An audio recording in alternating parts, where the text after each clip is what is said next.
കുഞ്ഞൂട്ടൻ്റെ കഥ തുടരുന്നു. കുറുക്കൻ അവൻ്റെ ആശങ്കകൾ തീർത്തുകൊടുത്തു. 3000 സ്വർണ്ണനാണയങ്ങൾ, പിന്നെ മരവും വേറെ. ഓർക്കാനേ വയ്യ.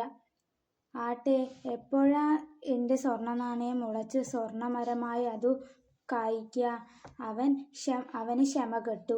അതിന് ഇത്തിരി നേരം മതി. പക്ഷേ ഒന്നുണ്ട്, നിന്നെപ്പോലുള്ള മരപ്പാവക്കുട്ടന്മാർ നോക്കി നിന്നാൽ സ്വർണ്ണമരം മുളയ്ക്കില്ല.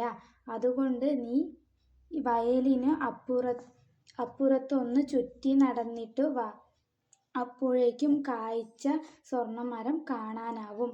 കുറുക്കനും പൂച്ചയും ഒരു സ്വരത്തിൽ പറഞ്ഞു. അപ്പോൾ നിങ്ങളോ? അവന് സംശയം മാറിയില്ല. ഞങ്ങൾ മൃഗങ്ങളല്ലേ, അതും ഞൊണ്ടനും കുരുടനും. ഞങ്ങളിവിടെ നിൽക്കുന്നത് മരം മുളയ്ക്കുന്നതിനും കായ്ക്കുന്നതിനും തടസ്സമല്ല. വികലാംഗരായ ഞങ്ങൾക്ക് നിന്റെ സ്വത്തിൽ അശേഷം താൽപ്പര്യമില്ലെന്ന് മുമ്പേ പറഞ്ഞതല്ലേ. ഈ ശാരീരിക അവശതകൾക്കിടയ്ക്ക് ഞങ്ങൾക്കതുമായി എങ്ങും പോകാനും പറ്റില്ല.